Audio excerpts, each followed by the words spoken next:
pera. Iyon lang ang habol niya sa anak mo. Sa kusinang amoy usok at pagod, hinahalo ni Maya ang galapong para sa pangarap.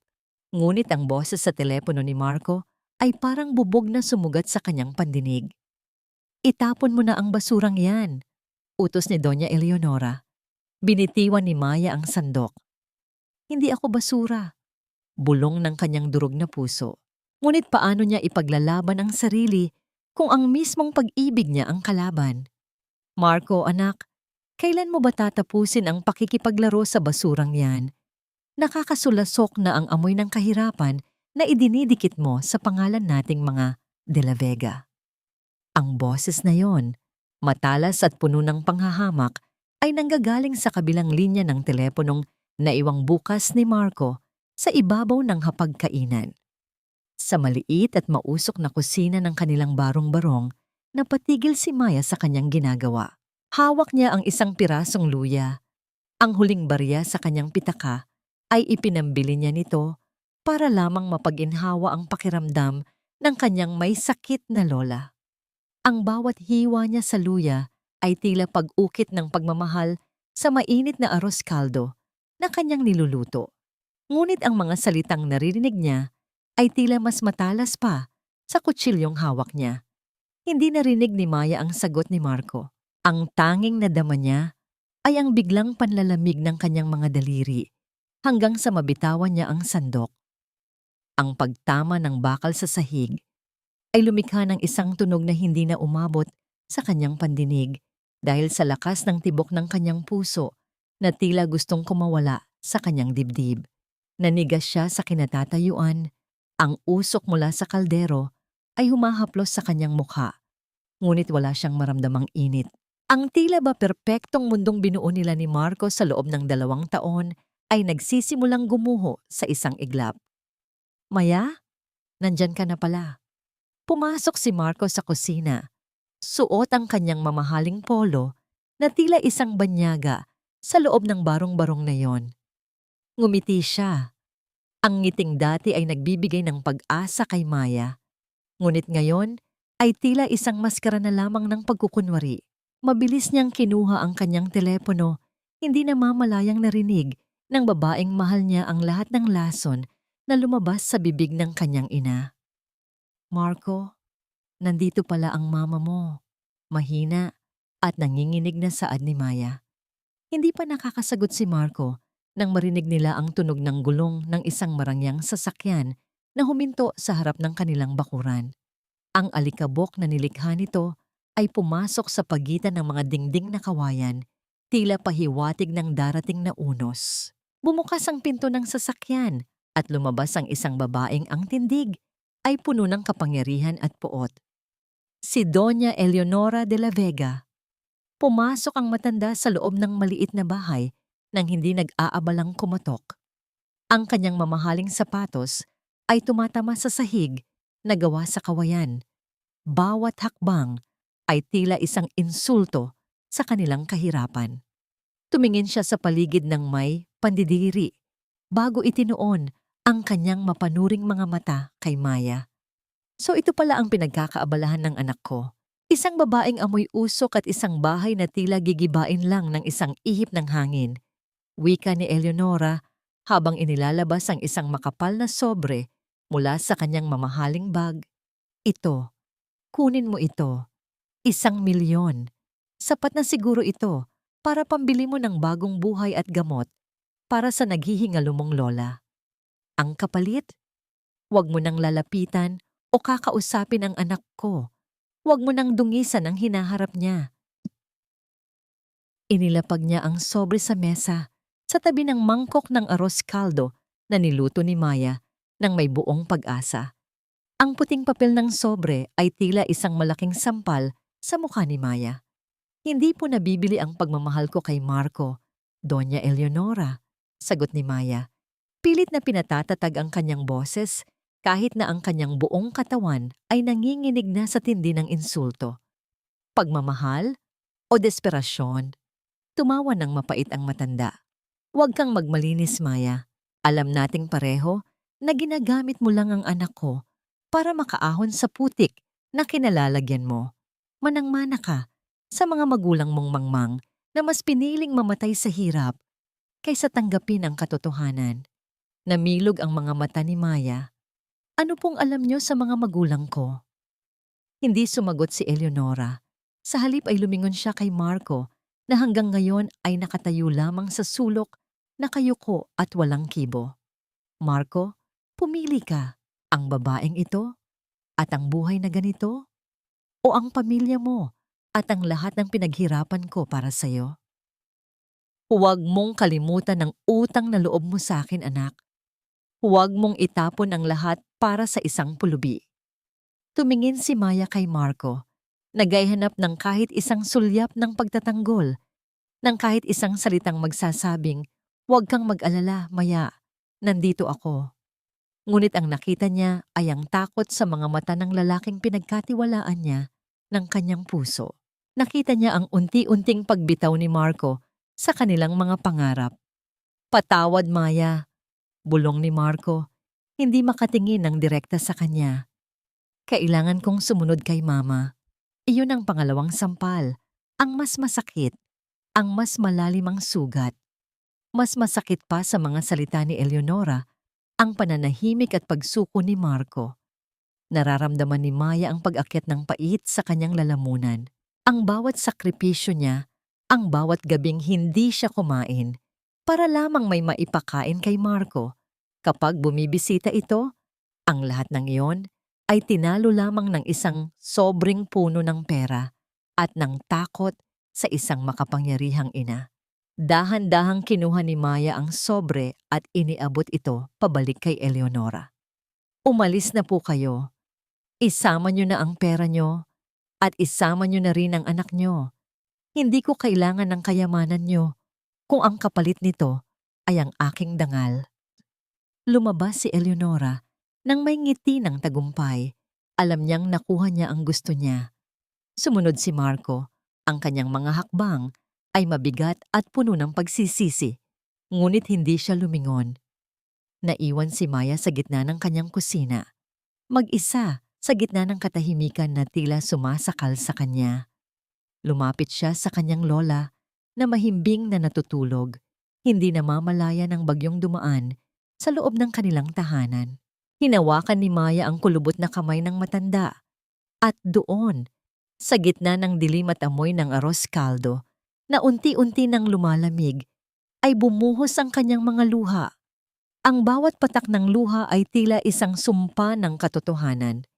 Bakit tila kilala ni Eleonora ang kanyang mga magulang? At bakit ang pangalan ng kanyang pamilya ay tila may dalang pait sa labi ng matanda? Sa gitna ng kanyang pighati, isang katanungan ang naiwan sa kanyang isipan. Isang katanungang magpapabago sa takbo ng kanyang tadhana. Sino ba talaga ang mga De La Vega sa buhay ng kanyang mga magulang? Hinarap ni Maya ang saradong pinto. Ang kanyang puso ay tila isang basag na salamin na kahit anong gawing buo ay may mga lamat na kailanman ay hindi na mawawala. Ngunit sa likod ng bawat lamat na yon, may isang bagong lakas na nagsisimulang sumibol. Isang lakas na hindi na muling magpapapi sa kahit na sinong donya. Ang pagkaidlip ng mga ilaw sa maliit na silid ay nagpatingkad sa dilim na bumalot sa puso ni Maya. Hindi siya gumalaw sa kinatatayuan niya sa tabi ng kama ng kanyang lola, Lola Remedios. Tanging ang manipis na kumot na nakabalot sa matanda ang naghihiwalay sa kanila mula sa lamig ng hating gabi. Sa kanyang pagtitig, napansin ni Maya na tila mas mabigat ang bawat paghinga ng kanyang lola. Ang huni ng kanyang baga ay mas mahina kaysa karaniwan. Sa sandaling iyon, nakalimutan ni Maya ang yabang ni Eleonora at ang pagtalikod ni Marco. Ang tanging mahalaga ay ang kaluluwang naghihingalo sa kanyang tabi. Dahan-dahang lumapit si Maya. Inayos ang kanyang buhok na nagkalat sa hangin at marahang hinawakan ng kamay ng matanda. Ang balat ni Lola Remedios ay parang papel na, halos hindi na humahawak sa laman. Sa paglapit na yon, naramdaman ni Lola Remedios ang presensya ng kanyang mahal na apo. Dahan-dahang iminulat ng matanda ang kanyang mga mata. Ang tingin ay malabo, tila naghahanap ng isang bagay na nawawala.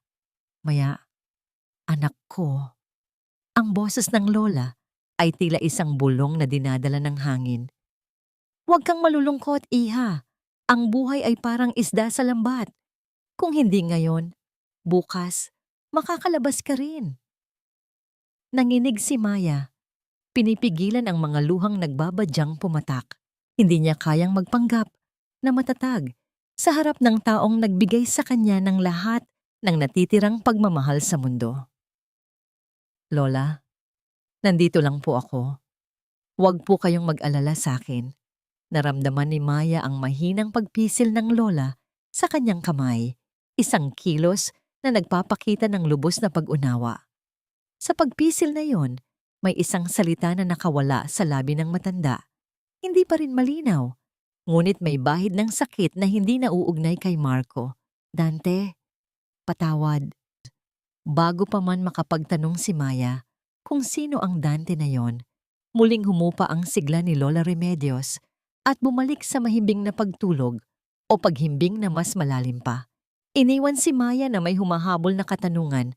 Ang pangalan na iyon, Dante, ay isang bagong butil ng misteryo na idinagdag sa nagdarahong kaguluhan ng kanyang isipan. Samantala, sa loob ng marangyang sasakyan, ang tensyon ay mas matindi pa sa anumang bagyo. Si Marco ay nakaupo sa likuran, nakayuko, habang si Doña Eleonora ay nagmamaneho ng mabilis. Ang mga kamao ay mahigpit na nakakuyom sa manibela. Nakita mo na, Marco? Iyon ang kapalaran ng mga taong walang silbi. Malamig na wika ni Eleonora. Ang kanyang tinig ay halos hindi gumagalaw, ngunit ang bawat salita ay nagdadala ng matinding bigat. Pinagmumulan lang sila ng gulo. Wala kang mararating kung sasamahan mo ang ganyang klase ng tao. Kailan ka ba magigising sa katotohanan na kailangan mo ng isang katulad ko para mabuhay ng maayos? Mama, hindi siya basurang tulad ng sinabi mo, sagot ni Marco. Ngunit ang kanyang tinig ay hindi nagtataglay ng lakas ng pagtatanggol. Ito ay isang paumanhin. Mahal ko siya. Ang sasakyan ay biglang huminto sa gilid ng kalsada. Hindi ito isang malakas na pagpreno, ngunit sapat upang umalog ang laman ng tiyan ni Marco. Humarap si Eleonora. Ang kanyang mga mata ay tila dalawang nagbabagang uling. Mahal mo siya? Marco, ang utang na loob mo sa akin ay mas malaki kaysa sa pagmamahal na yan na maaari mong makuha sa isang taong walang-wala. Ako ang nagpaaral sa iyo. Ako ang nagbigay sa iyo ng lahat. Ikaw ay hindi isang tao. Ikaw ay isang salamin ng aking kasikatan. Kung mawawala ka, mawawala rin ang lahat ng pinaghirapan ko. Sa sandaling iyon, ang lahat ng pagmamahal na itinuro ni Eleonora kay Marco ay tila naging isang tanikala ng obligasyon at takot. Ang utang na loob ay naging isang kasangkapang ginamit upang bawiin ang kanyang sariling kalayaan. Kinabukasan, habang nilulubog ni Maya ang kanyang sarili sa trabaho, paglalaba sa umaga, paglilinis sa hapon, nakaramdam siya ng isang haplos sa kanyang likod.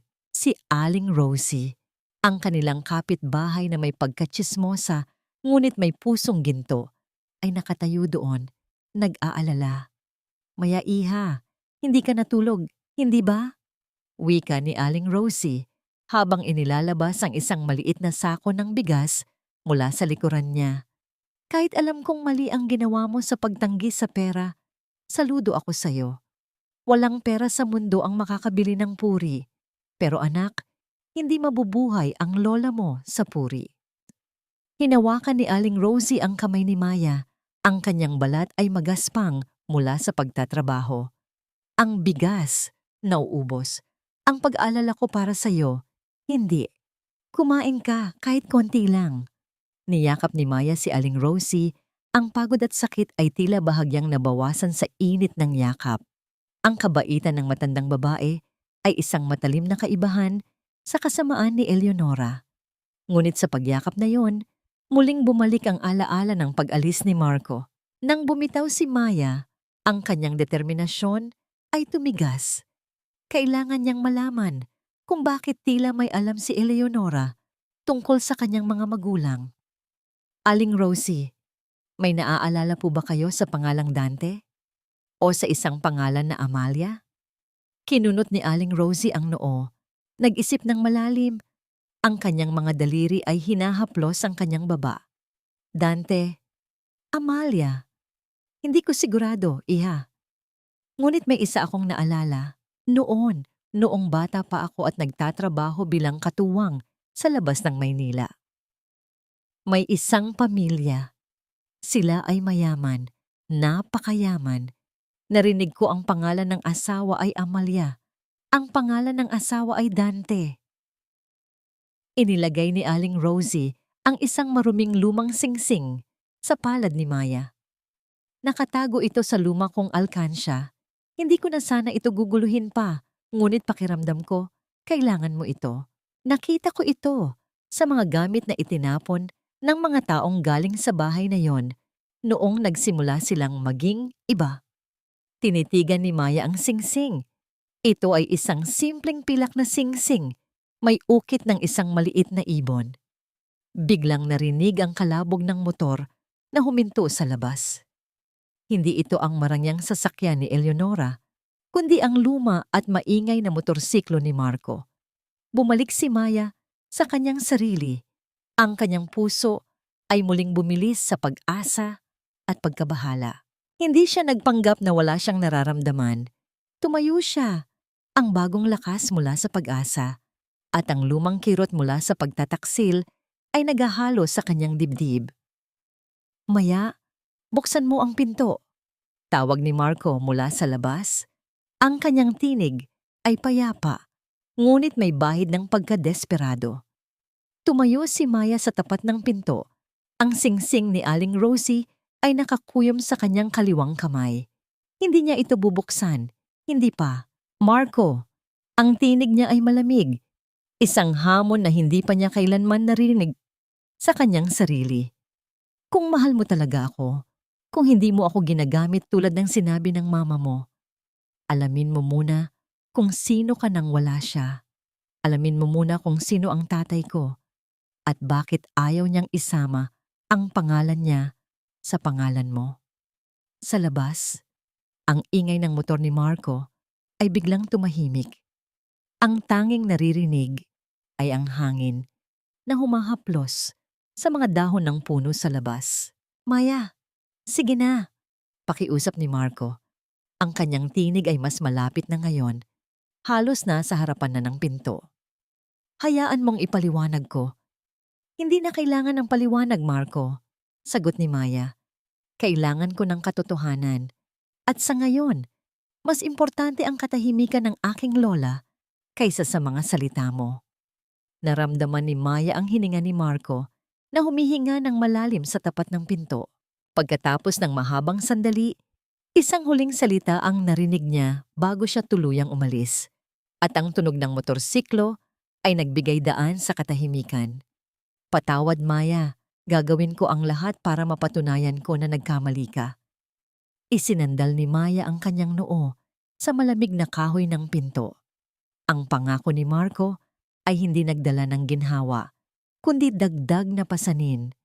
Ang pag-ibig ay hindi sapat para ipaglaban ang isang kasinungalingan na itinayo sa ibabaw ng durog na buhay. Ngunit ang pangalan, Dante, kailangan niyang malaman.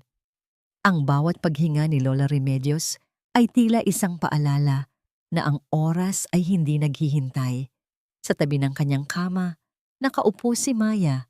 Ang maliit na singsing na may ukit ng ibon ay nakadagan sa kanyang palad. Hindi ito ang mamahaling alahas na ipinagmalaki ni Eleonora, ngunit mas mabigat ito sa timbang ng alaala.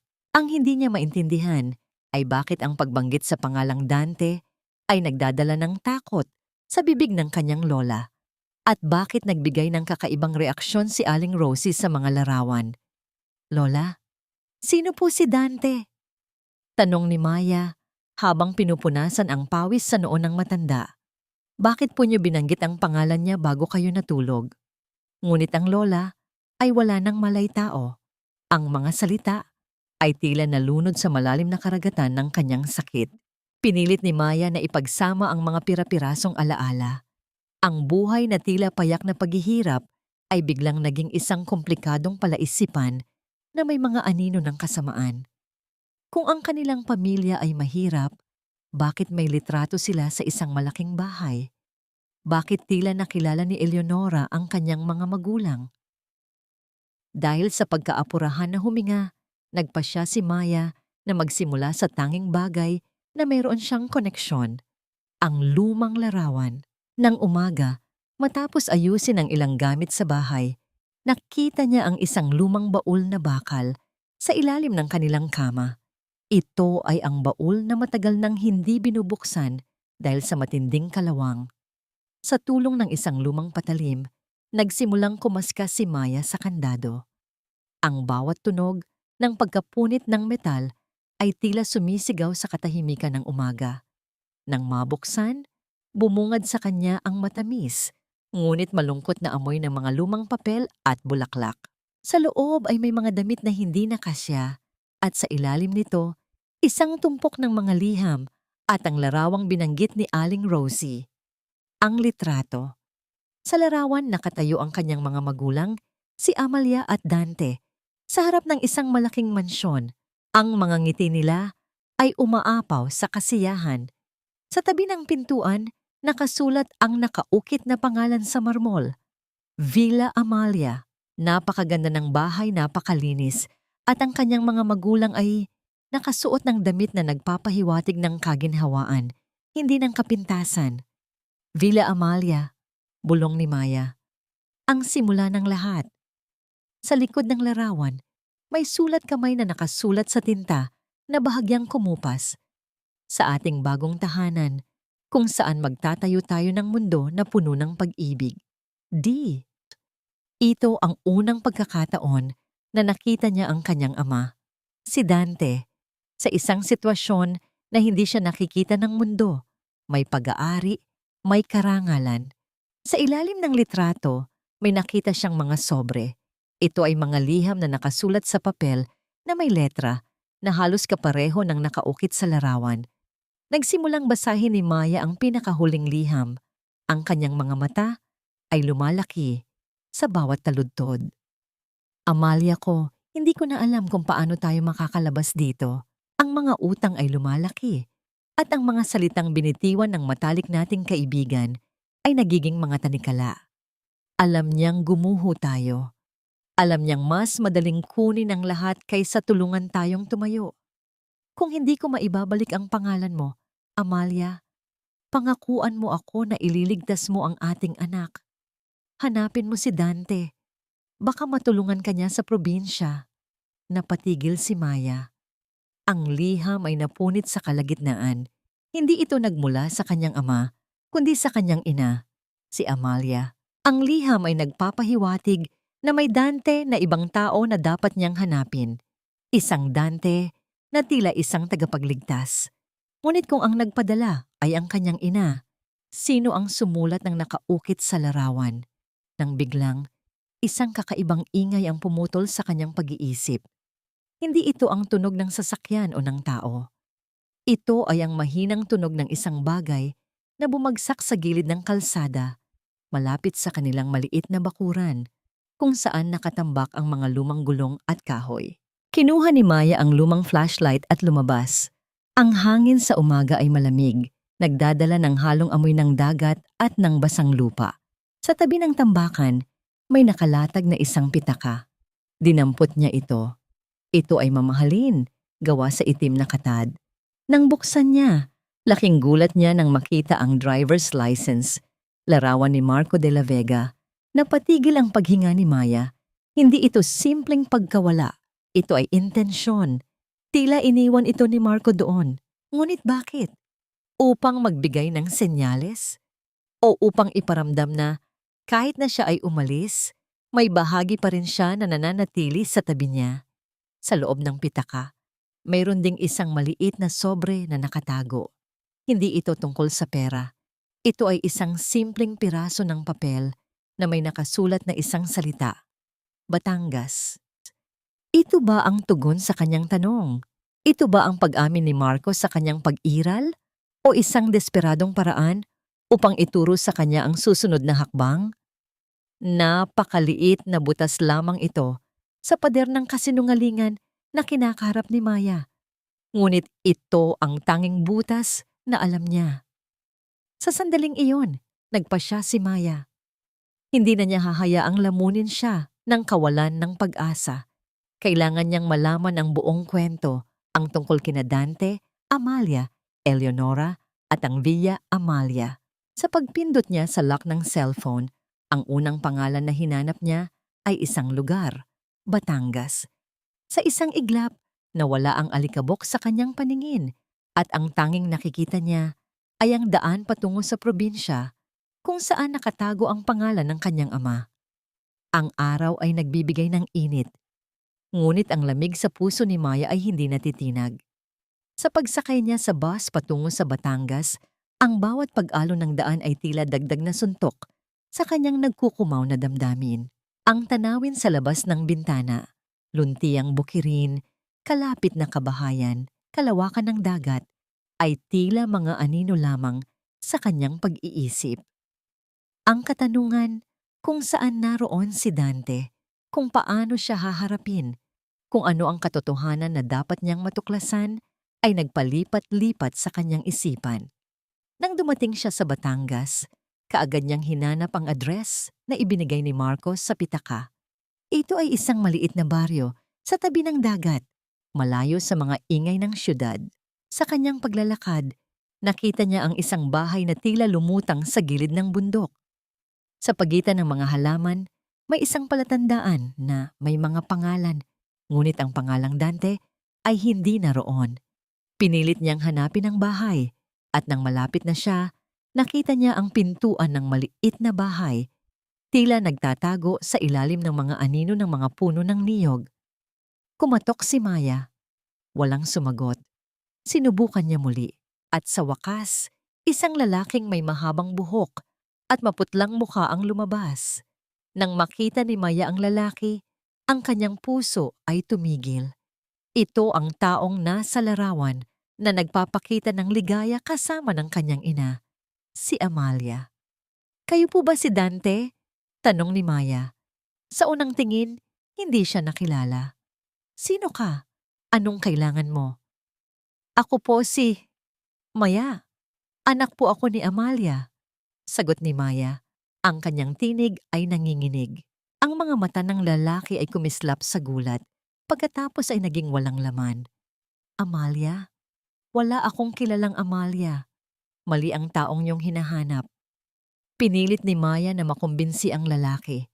Inilabas niya ang lumang larawan at sinabi, "Sana, matanda pa rin po ang mga ito. Hindi po ba kayo?" Tiningnan ng lalaki ang larawan. Ang kanyang mga mata ay nagpapakita ng sakit. "Hindi. Mali ka ng taong hinahanap. Umalis ka na." Ngunit hindi sumuko si Maya. Hindi siya papayag na matalo sa unang pagsubok. Sinubukan niyang ipaliwanag, ngunit tila may hadlang sa kanyang mga salita. Ang lalaki ay nagwawakas ng salita. "Umalis ka na, babae. Wala ka nang dapat panghanapin dito." Anito, at isinara ang pinto. Kinabahan si Maya. Ngunit sa paglabas ng kanyang puso, hindi siya nagpatalo. Sa buong magdamag, nanatili si Maya sa labas ng bahay, walang pakiramdam sa lamig ng gabi. Nanginginig, gutom, ngunit ang kanyang pag-asa ay nananatiling matatag. Alam niya na ang paghahanap sa katotohanan ay hindi madali. Sa susunod na araw, matapos ang paghihirap, binuksan ni Dante ang pinto. Ang kanyang mukha ay puno ng pagod. Ang kanyang mga mata ay malungkot. "Anong ginagawa mo pa rito?" tanong niya. Ang kanyang tinig ay garalgal. "Gusto ko pong malaman ang totoo. Gusto ko pong malaman ang tungkol sa mga magulang ko," sagot ni Maya. Ang kanyang mga mata ay puno ng determinasyon. Tumingin si Dante kay Maya, ang kanyang puso ay nasaktan. Inabot niya ang isang baso ng tubig. "Pasok ka. Dito ka magpapaliwanag." Nakahinga si Maya. Para sa unang pagkakataon, Binuksan ni Dante ang kanyang puso. Nang makapasok siya sa bahay, nakita niya na ang lugar ay puno ng alikabok na tila naghihintay ng pagkakabuo. Ang mga kagamitan ay luma, ngunit malinis. Ang mga dingding ay naglalaman ng mga lumang larawan at ang mga alaala ay hindi na kailangan. Alam mo ba kung ano ang pinagdadaanan ko? Tanong ni Dante. Ang kanyang tinig ay puno ng sakit. Umiyak si Maya sapagkat sa wakas ay nakuha niya ang kanyang tagumpay. Hindi ko po alam, sagot ni Maya. Ang kanilang pag-uusap ay magsisimula. Nagsimula ang pag-uusap nila sa isang tahimik na pag-iyak. Nakaupo si Maya sa isang lumang bangko, nakikinig sa kwento ni Dante, ang kanyang ama. Ang pangalan ko ay Dante, oo, pero matagal na akong patay sa mundo. Panimula niya, ang kanyang tinig ay garalgal na, tila natabunan ng alikabok ng mga taon. Noong araw na yon, mayroon kaming bahay, Villa Amalia, at isang buhay na puno ng pag-asa. Mayroong Amalia, ang iyong ina. Sa aking pag-aakala, kami ay nabubuhay sa isang kasinungalingan, ang kaligayahan na gawa sa pera at kasakiman. Ngunit nagkamali ako. Hindi pala kasinungalingan, kundi panaginip. Nanginginig ang mga kamay ni Dante habang kinuha niya ang isang baso ng tubig. Ang kanyang mga mata ay puno ng lungkot. Ang kanyang mga labi ay nagbibigay ng pahiwatig ng paghihirap. Siya ay matalik kong kaibigan, Eleonora. Pinagkatiwalaan ko siya ng aking buhay, ng aking negosyo, pati na rin ang aming mga sekreto. Isang gabi, may sunog. Naging abo ang lahat. Ang bahay, ang pera, ang lahat ng aming pinaghirapan. Ngunit sa aking pagkamulat, nawala rin ang iyong ina. Dahan-dahang pumatak ang luha mula sa mga mata ni Dante. Hindi na niya itinago ang bigat na matagal na niyang kinikimkim. Wala na siya, Maya. Nawala si Amalia. Parang naglaho ang lahat ng meron ako.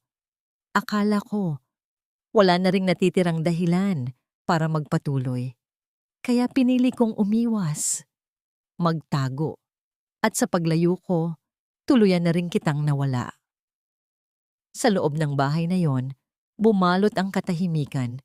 Tila may pusong unti-unting nagpapakawala ng bigat at bawat salitang binitiwan ay may kasamang taos-pusong paghingi ng tawad. Pero bakit po? Bakit po ginawa niya? Tanong ni Maya. Ang kanyang tinig ay puno ng pagtataka. Tumingin si Dante sa kanya, pagkatapos ay umiling. Hindi ko alam. Ang alam ko lang, nangyari ang trahedya. At mula noon, wala na akong naririnig tungkol kay Eleonora. Pinilit ni Maya na intindihin ang lahat. Mula sa mga liham, naalaman niya na nagkaroon ng negosyo ang kanyang ama sa kanyang kaibigan na naging isang malaking bangko. Ngunit sa paglipas ng panahon, nagkaroon ng mga problema, nagkaroon ng mga utang. Ngunit ang pinakamalaking tanong, paano nakuha ni Eleonora ang lahat? Nalaman ko na nagbago ang mga pangalan, nagbago ang lahat. Dagdag ni Dante, ang kanyang mga mata ay nanlabo. Pilit ko mang hanapin, tila ba tinakpan na ng dilim ang lahat. Ayaw kong harapin ang katotohanan. Natakot ako. Iniisip ko, kung makikita ko siya, wala na akong magagawa, wala na akong lakas, kaya ako tumakas. Maya, sa pag-ibig ng ama, hinawakan ang kanyang kamay. Hindi po kayo tumakas, Papa. Nagtago lang po kayo. At sa pagtatago nyo, pinalayan nyo po ang inyong sarili. Hindi kita masisisi kung galit ka sa akin. Bulong ni Dante. Iniwan kita. Hindi kita binigyan ng kahit ano. Ngunit ngayon, wala na akong magagawa. Hindi po ako galit, sagot ni Maya. Gusto ko lang pong malaman kung ano ang nangyari. Gusto ko pong malaman kung paano tayo makakabangon. Tumingin si Dante sa mga mata ni Maya. Sa unang pagkakataon, nakita niya ang pag-asa, ang sigla, ang pag-ibig na nagliliyab sa puso ng kanyang anak. Kailangan nating alamin ang katotohanan, sabi ni Dante. Kailangan nating alamin kung ano ang nangyari sa iyong ina, kung ano ang nangyari sa amin, at kung paano natin mababawi ang ating mga karapatan. Iyon ang simula ng kanilang paglalakbay. Sa pagitan ng kanilang mga alaala, may dumating na mga pag-uusap tungkol sa kasamaan ni Eleonora. Sa pag-uusap nila, dumating ang tunay na kulay ng kanyang ina. Nang gabing iyon, matapos magsimula ang kanilang pag-uusap, narinig ni Maya ang boses ng kanyang ama, Dante. Kaya ko, anito sa kanyang sarili. Kaya ko ang lahat. Naniwala si Maya. Sa Batangas, kahit na sa gitna ng kadiliman ng nakaraan, nagsisimula na silang maghilom. Si Maya ay nagluto ng pagkain. Ang kanyang mga kamay ay mahinahon na naghahanda ng mga sangkap. Ang kanyang puso ay nagliliwanag sa pag-asa. Si Dante, sa kabilang banda, ay nagsimulang magbasa ng mga lumang talaan, naghahanap ng mga bakas kahit na mahirap. Ang kanilang maliit na bahay, na dating saksi ng kalungkutan, ngayon ay puno ng pag-asa. Ang mga gawaing ito ay nagbibigay sa atin ng lakas, Maya. Sinabi ni Dante, ang kanyang mga mata ay naniningning sa bagong sigla. Kailangan nating alamin kung paano tayo tinaksil at kung paano natin mababawi ang ating buhay. Opo, Papa, sagot ni Maya. Ang kanyang tinig ay puno ng determinasyon. Gagawin ko po ang lahat para sa inyo. Subalit, sa kabila ng kanilang determinasyon, ang mga pangarap ni Maya ay tila unti-unting nanganganib. Sa kanyang pag-aalala, ang pag-iisip sa kanilang bagong buhay sa Batangas ay nagpapahirap sa kanya. Nag-aalala siya sa kanyang lola na may sakit na pinagkakatiwalaan niya sa kanyang pag-alis. Ngunit dumating ang gabi, ang pinakamadilim na sandali. Sa kanilang maliit na tahanan, isang katok ang dumating. Nagulat sila. Sino ang pupunta sa kanila sa ganitong oras ng gabi? Nagbukas si Maya ng pinto. Ang mukha niya ay puno ng pagtataka nang makita niya kung sino ang nasa harapan niya. Marco? Tanong ni Maya. Ang kanyang tinig ay puno ng pagtataka. Nakatayo si Marco sa harapan nila. Ang kanyang mukha ay nagpapakita ng labis na pagkabahala. Ang kanyang mga mata ay puno ng pagsisisi. Maya, kailangan kong makipag-usap sa'yo, sabi ni Marco. Ang kanyang tinig ay garalgal. Marco, ano ang ginagawa mo rito? Tanong ni Maya. Ang kanyang puso ay biglang tumigil. Alam ko, mali ang ginawa ko. Alam kong nasaktan kita. Anito? Kailangan kong humingi ng tawad. Tumingin si Maya kay Dante at nakita niya ang kahabag-habag sa mga mata ng kanyang ama. Hindi siya sigurado kung ano ang sasabihin. Papasukin mo siya, Maya, sinabi ni Dante. Ang kanyang tinig ay mapayapa. Makipag-usap ka sa kanya. Sa loob ng bahay na upo si Marco sa isang upuan. Ang kanyang mga kamay ay mahigpit na nakahawak sa isa't isa. Ang lahat ng ganda niya, ang lahat ng kanyang kasikatan ay biglang nawala. Alam ko, hindi ka naniniwala sa akin, Anito. Pero mahal kita at mahal ko rin ang mga magulang mo, kaya hindi ko alam kung paano ko haharapin ang lahat. Natahimik ang kanilang pag-uusap. Sinabi ni Marco ang lahat ng kanyang alam. Nagkaroon ng sunog at naglaho ang mga magulang ni Maya. Nagsimulang kumuha ng malaking pera si Eleonora. Nakita niya ang mga liham ni Eleonora at ang lahat ng kanyang ginawa ay nagbigay sa kanya ng malaking paghihirap. Hindi ko akalain na kaya niyang gawin yon. Akala ko, maganda ang lahat, sinabi ni Marco. Ngunit ngayon, ang lahat ay naglaho. Hindi mo kasalanan, Marco, sinabi ni Maya. Ang kanyang tinig ay mahina. Ikaw ay isa ring biktima. Hindi. Ako ay nagpabaya. Pinili ko ang aking ina kaysa sayo. Sagot ni Marco. Ang kanyang mga luha ay tumulo sa kanyang mga pisngi. Hindi ko alam kung paano ako magbabayad. Kailangan mong maging matapang, sinabi ni Dante. Sa pagkakataong ito, tumitingin siya kay Marco. Kailangan mong alamin ang totoo at kailangan mong maging matapang na sabihin ang totoo sa iyong ina. Mahirap, sagot ni Marco. Pero gagawin ko. Nang makalipas ang ilang sandali, nagpaalam si Marco. Sa pintuan, tumingin siya kay Maya. Maya, hindi ako magsasawa sa paghingi ng tawad. Ipaglalaban ko kayo. Gagawin ko ang lahat para sa inyo. Ngumiti si Maya. Sa pagdating ng umaga, habang nag-aayos ng pagkain si Maya, may isang bagay na nagpaalerto sa kanya. Papa, bakit po hindi tayo pumunta sa Villa Amalia? Hindi ko pa po nakikita. Tanong ni Maya na tila nagkakaroon ng ideya. Tumingin si Dante sa kanya, pagkatapos ay tumango.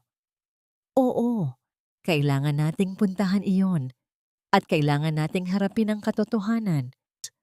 Nang magsimula silang maglakad patungo sa Villa Amalia, hindi alam ni Maya na ang kanilang paglalakbay ay hindi magtatagal. Ngunit hindi nila alam na ang lahat ng mga ito ay may kapalaran na nakatakda. Ang kanilang paglalakbay ay hindi magiging madali at ang kanilang mga puso ay mapupuno muli ng sakit at pasakit. Ngunit sa paglalakbay na ito, natuklasan nila ang lakas ng pag-ibig, ng pamilya at ng katotohanan. Ang Villa Amalia ay nakatayo pa rin sa kabila ng lahat. Sa sandaling makita ni Maya at Dante ang malaking gate na nakaharang sa kanila, napagtanto nila kung gaano kalaki ang kanilang paglalakbay. Ang malawak na bakuran, ang mga seguridad na nagbabantay, ang lahat ay nagpapakita ng lakas ni Eleonora. Ngunit sa pagpasok nila, ang isang bagay na hindi nila inaasahan ay nagpakita. Ang isang malaking lungkot. Sa kanilang paglapit, tila may katahimikan na bumabalot sa lugar. Walang ingay, walang tao. Tanging ang hangin ang dumaraan sa mga dahon ng mga puno. Tila ba walang nakatira dito? Sabi ni Maya, ang kanyang tinig ay nagtataka. Kailangan nating maging maingat, sagot ni Dante. Ang kanyang mga mata ay nagbabantay sa paligid. Dahan-dahan silang naglakad patungo sa bahay. Sa pagdating nila sa pintuan, narinig nila ang isang tahimik na tinig. Sino kayo? Napalingon sila. Si Imelda, na sa huling pagtatagpo ay hindi maayos ang pananamit. Ngayon, suot niya ang isang magarang damit, ngunit ang kanyang mga mata ay puno ng lungkot. Kilala niyo po ba kami? Tanong ni Maya. Ang kanyang tinig ay nagpapakita ng paggalang. Oo, kilala ko kayo. Ikaw si Maya at siya ang iyong ama, Dante. Sagot ni Imelda. Ang kanyang tinig ay tila bulong. Kayo po ba ay alam na ang lahat? Tanong ni Maya. Hindi ko alam ang lahat, ngunit alam ko na mali ang ginawa ng aking kapatid. Sagot ni Imelda. Ang kanyang mga mata ay nanlabo. Pumasok kayo. Sa loob ng bahay, mas lalo pang namayani ang kalungkutan. Ang mga muwebles ay natabunan ng alikabok, ang mga larawan ay nakasabit sa dingding. Ngunit tila ba walang sino man ang nagpapahalaga sa kanila. Bakit po niyo kami tinawag? Tanong ni Dante. Ang kanyang tinig ay nagpapakita ng pagtataka. Hindi ko kayo tinawag, ngunit alam kong darating kayo. Alam ko na darating ang oras na ito. Sagot ni Imelda. Ano po ang alam nyo? Tanong ni Maya. Alam ko ang lahat. Ang tungkol sa Villa Amalia, ang tungkol sa iyong mga magulang, at ang tungkol sa mga kasinungalingan na nagpahirap sa lahat. Ngunit kailangan kong maging maingat. Sa mga pag-uusap nila, nalaman ni Maya at Dante na si Imelda ay nagtatago ng mga lihim sa loob ng maraming taon. Siya ay nagdurusa sa mga kasinungalingan ni Eleonora, ngunit natatakot na lumaban. Sa loob ng maraming taon, naging preso ako sa kasinungalingan. Sinabi ni Imelda, ang kanyang mga luha ay tumulo sa kanyang mga pisngi. Ngunit hindi ko na kayang itago pa. Kailangan kong sabihin ang katotohanan. Nagsalita si Imelda tungkol sa nangyari sa nakaraan, tungkol sa araw ng sunog, tungkol sa mga lihim na nangyari, at tungkol sa papel ni Eleonora sa lahat. Ang kwento ay tila isang malaking pahiwatig ng kanyang ama. Ang lahat ay nagmula sa kasakiman Maya. Ang kasakiman ni Eleonora. Sinabi ni Imelda, siya ay nagnais ng kapangyarihan, ng kayamanan, at ng pagkilala. At para makuha niya ang lahat, ginawa niya ang lahat. Nang makalipas ang ilang oras, may narinig silang ingay sa labas ng bahay. Ang kanilang pag-uusap ay biglang naputol. Sila na yon, sinabi ni Imelda. Ang kanyang tinig ay puno ng takot. Sino po? Tanong ni Maya. Si Eleonora at ang aking pamangkin si Marco, sagot ni Imelda. Sa kanilang gulat, ang pinto ay biglang bumukas. Nakatayo si Eleonora sa pintuan. Ang kanyang mukha ay puno ng galit. Ang kanyang mga mata ay nagliliwanag. Sa kanyang tabi ay si Marco.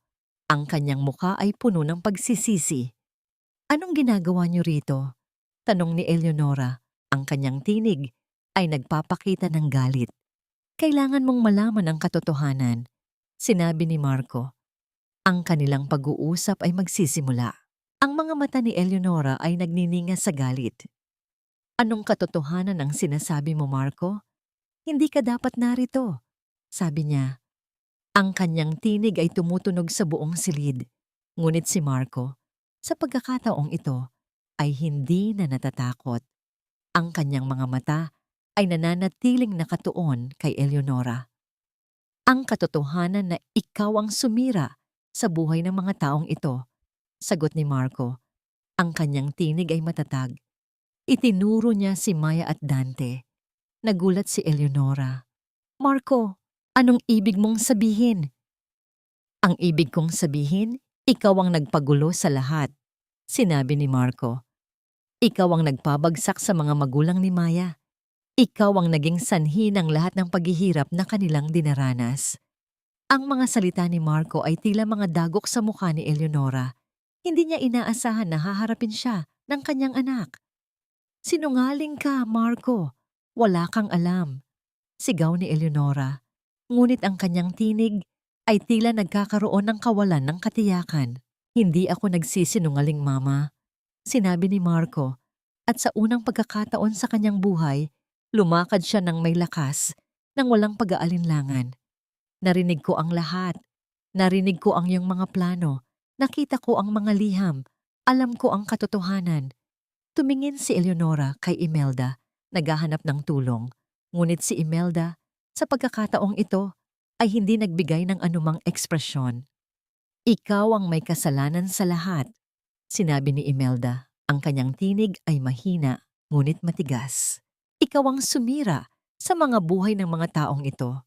Sa isang iglap, nawala ang kontrol ni Eleonora. Ang kanyang mga mata ay nagliliyab sa galit. Kayo ay mga taksil! Kayo ay mga walang kwenta! Sigaw niya. Sinimulan ni Eleonora ang pagsasabi ng lahat ng kanyang nagawa. Ang lahat ng kanyang sakripisyo, ang lahat ng kanyang hirap. Ngunit sa bawat salita, mas lalo siyang nawawalan ng kontrol. Ginawa ko ang lahat ng ito para sa iyo, Marco. Ginawa ko ang lahat ng ito para sa ating pamilya, sigaw niya. Hindi po pamilya ang tawag dun, Mama, sinabi ni Marco. Ang kanyang mga mata ay puno ng lungkot. Kasinungalingan ang tawag dun. Humarap si Marco kay Maya at Dante. Alam ko, hindi ako naging mabuting anak, ngunit gusto kong magsimula, sinabi niya. Gusto kong bumawi sa inyo. Maya, patawad, Papa. Patawad. Tiningnan ni Dante si Marco at nakita niya ang totoong pagsisisi sa kanyang mga mata. Sa unang pagkakataon, nakita niya na may pag-asa pa rin para sa pamilya. Okay lang, anak, sabi ni Dante. Ang mahalaga, alam mo na ang totoo. At handa kang harapin ang katotohanan. Sa gitna ng mga sigawan at mga luha, nangyari ang isang bagay. Biglang, may narinig silang ingay sa labas ng bahay. Ang tunog ng mga sirena. Ano yon? Tanong ni Eleonora. Ang kanyang tinig ay puno ng takot. Sa isang iglap, nagbukas ang pinto at pumasok ang mga pulis. Doña Eleonora de la Vega, kayo ay arestado sa mga kaso ng paglabag sa batas at paggawa ng krimen, sinabi ng isang opisyal. Ang mga mata ni Eleonora ay naging puti. Sa harap ng lahat, ang kanyang mga plano, ang kanyang mga kasinungalingan ay bumagsak. Ang kanyang imperyo ay nawasak. Sa silid na yon, tanging si Marco, Maya at Dante ang nanatiling magkasama. Anong nangyari? Tanong ni Maya. Ang kanyang tinig ay puno ng pagtataka. Tinawagan ko ang mga pulis, sinabi ni Marco. Ngunit bakit? Kailangan niyang harapin ang mga kahihinatnan ng kanyang mga gawa, sabi ni Marco. Kailangan nating bumangon mula sa kasinungalingan. Kailangan nating magsimula ng bagong buhay. Humarap si Marco kay Maya at Dante. Kayo ang aking pamilya, sabi niya, at gagawin ko ang lahat upang maibalik ang lahat sa inyo. Ang kanilang paglalakbay ay hindi pa tapos, ngunit sa oras na ito, nakatingin sila sa kinabukasan na puno ng pag-asa. Matapos ang lahat ng mga unos, ang Batangas ay nagbigay ng katahimikan at liwanag. Lumipas ang 2 taon. Sa isang simpleng bahay sa tabing dagat, si Maya at Dante ay nagsasama-sama. Ang kanilang mga puso ay puno ng pag-ibig at pag-asa. Ang mga araw ay puno ng kasiyahan. Nakakahanap ng trabaho si Dante, nagtuturo ng mga bata sa probinsya. Si Maya ay nagluluto ng masarap na pagkain na sumasalamin sa kanyang pagmamahal at pag-aalaga. Sa tuwing lilitaw ang araw, sila ay magkasamang naglalakad sa tabing dagat. Ang mga alon ay tila nagbabalita ng kanilang kaligayahan, ngunit hindi nila nakalimutan ang nakaraan. Ang malaking tanong ay, mayroon bang kapatawaran? Para kay Eleonora, ang sagot ay oo. Ngunit sa isang malungkot na paraan, siya ay nagdurusa sa kulungan. Ang kanyang mga kayamanan ay nawala at ang kanyang mga kasinungalingan ay ipinahayag sa publiko. Ngunit, tinanggap niya ang kanyang kaparusahan. Sa pagitan ng mga kulungan, naisip niya na ang kanyang gawa ay hindi kailanman magpapakita ng liwanag sa kanyang buhay. Wala akong pag-asa sa pagbabago ng aking pamilya, sabi niya. Ngunit sana mapatawad ako ng aking anak. Para kay Marco, ang sagot ay mabigat. Pagkatapos na mawasak ang kayamanan ng kanyang pamilya, nagtrabaho siya sa isang samahan ng hindi panggobyerno na tumutulong sa mga taong nangangailangan. Ngunit madalas siyang bumibisita kina Maya at Dante, hindi bilang isang mangingibig, kundi bilang isang kaibigan na nagnanais na magbayad ng kanyang mga nagawa. Hindi ko kayang burahin ang aking mga nagawa, sabi niya. Ngunit gusto kong maging mas mabuting tao. At para sa akin, ang pag-ibig ay hindi lamang tungkol sa salita, kundi tungkol sa gawa. Sa huli, ang pinakamahalagang tanong ay, natagpuan ba nila ang kapayapaan? Para kay Maya ang sagot ay oo. Sa kanyang paglalakad sa baybayin, tinatanaw niya ang dagat, pinapasok ang hangin, at nadarama ang katahimikan ng kalikasan. Sa paglipas ng panahon, natutunan niyang magpatawad, hindi dahil sa kanila, kundi dahil sa kanyang sarili. Ang pagpapatawad ay hindi nagpapawalang bisa sa nakaraan, ngunit nagbibigay ito ng lakas para harapin ang hinaharap. Ang kapatawaran ay hindi nangangahulugan na ikaw ay magiging malaya sa nakaraan. Ito ay nangangahulugan na hindi mo nahayaang kontrolin ka ng nakaraan, sabi ni Maya. Dumating si Marco, hawak ang isang bulaklak sa kanyang kamay. Maya, hindi ako karapat-dapat, sabi niya, ngunit ang kanyang mga mata ay nagpapakita ng katapatan. Marco, ang lahat ay may ikalawang pagkakataon, sagot ni Maya. Nginingitian siya. At ito ang iyong pagkakataon. Sa baybayin, sa gitna ng paglubog ng araw, ang dalawa ay nagbigayan ng ngiti. Ang kanilang pag-ibig ay hindi na nakatali sa kasinungalingan. Nagbigay ng pahintulot si Dante. Ang kanyang mga mata ay naniningning sa pag-ibig. Sa paglipas ng panahon, lahat sila ay natagpuan ng kapayapaan. Ang kwento ni Maya ay hindi lamang isang kwento ng pag-ibig, kundi isang kwento ng katotohanan, ng pagpapatawad at ng pag-asa. Ang tanong ay, ano ang aral para sa atin? Ang aral ay ito.